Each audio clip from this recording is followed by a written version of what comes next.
You ever notice how everyone talks about lions? Yeah, the kings, the hunters, all that drama and roar. We get it, they're impressive. But today, we're flipping the script. Forget the predator for a moment.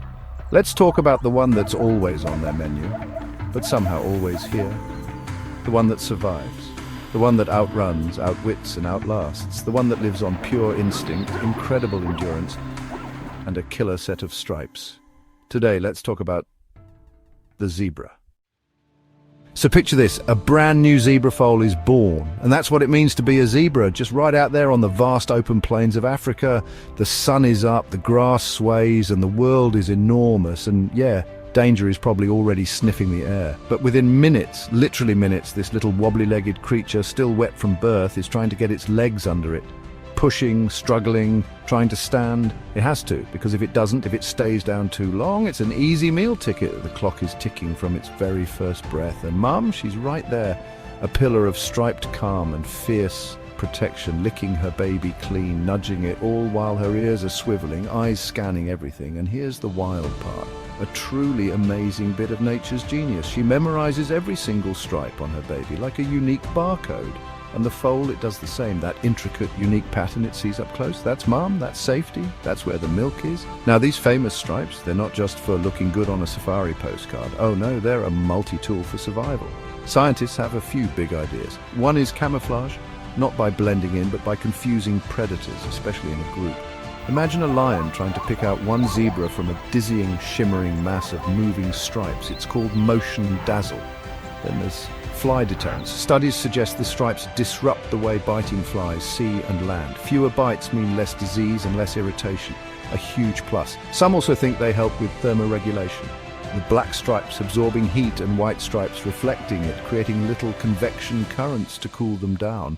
And, of course, they help with social recognition within the herd. But for this little foal, just finding its feet, those stripes mean one simple, powerful thing. I belong. I am safe with her. Now, growing up, zebra isn't exactly a chill walk in the park, more like a constant high-stakes sprint. You're living deep in lion territory. Hyenas are lurking, wild dogs are on the prowl. Everything is tense pretty much all the time. You can almost feel it in the air. One ear twitches, picking up a sound we wouldn't even notice. A distant rustle, a snapped twig, another head lifts, nostrils flaring. Testing the wind, then suddenly, boom! The whole herd explodes into motion. A wave of black and white thundering across the plains. Nobody stops to ask, hey, what was that? Or are you sure? You run first. You figure out what the danger was later, if you even need to. And that's the unwritten, unbreakable rule out here. You stay alive by staying alert, trusting your senses, and always, always staying together. Zebras, they're definitely not loners. They're highly social and they understand the power of community. They've got their mixed species posse. You'll often see them hanging out with wildebeest, giraffes, sometimes even ostriches or rhinos. It's kind of amazing, like a neighborhood watch program on the Savanna. The giraffes, with their incredible height, act as watchtowers, spotting trouble from miles away.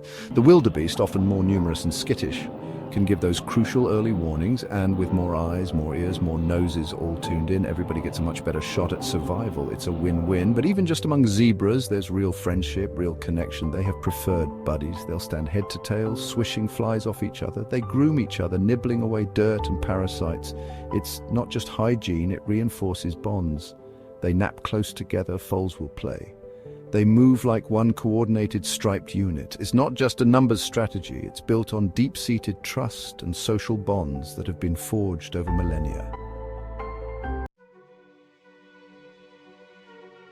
Every zebra herd, or dazzle as they're sometimes called, has its own vibe, its own family structure.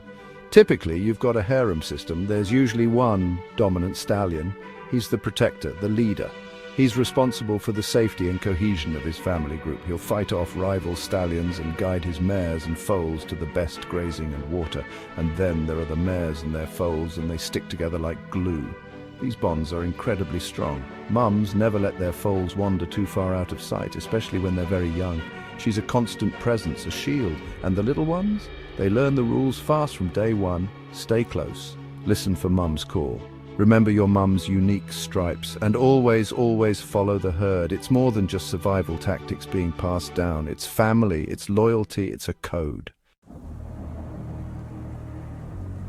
Zebras are perpetual travelers. They're always moving. They follow the rains, searching for fresh green grass, for life-giving water, and for safety in numbers. They'll walk for miles and miles. Days turn into weeks. This is a constant seasonal pilgrimage for many. It's never really over, this journey. Dust devils swirl, the sun beats down mercilessly. Storms can roll in with little warning. They face crocodile-infested rivers and the constant threat of predators shadowing their every move, but they just keep going, one hoof in front of the other, and they do it together, supporting each other, relying on the collective wisdom of the herd, not because it's easy, because it's anything but. They do it because that's what it takes to survive out here. What an incredible animal, right? So much more than just a horse with stripes. If you've learned something new or found a new appreciation for the zebra, let me know in the comments below. And hey, if you love stories about the resilience of wildlife, make sure to hit that like button and subscribe for more adventures. See, the zebra isn't fierce like a lion with terrifying roars and crushing jaws. It doesn't need to be, because survival out here on these ancient plains isn't just about being the strongest or the biggest. It's about being smart. It's about being incredibly aware of every sight, every sound, every shift in the wind. And it's about understanding that you can't do it alone. You never walk alone. No fangs, no massive claws, just those iconic stripes, an unbreakable spirit, and the enduring will to keep moving together.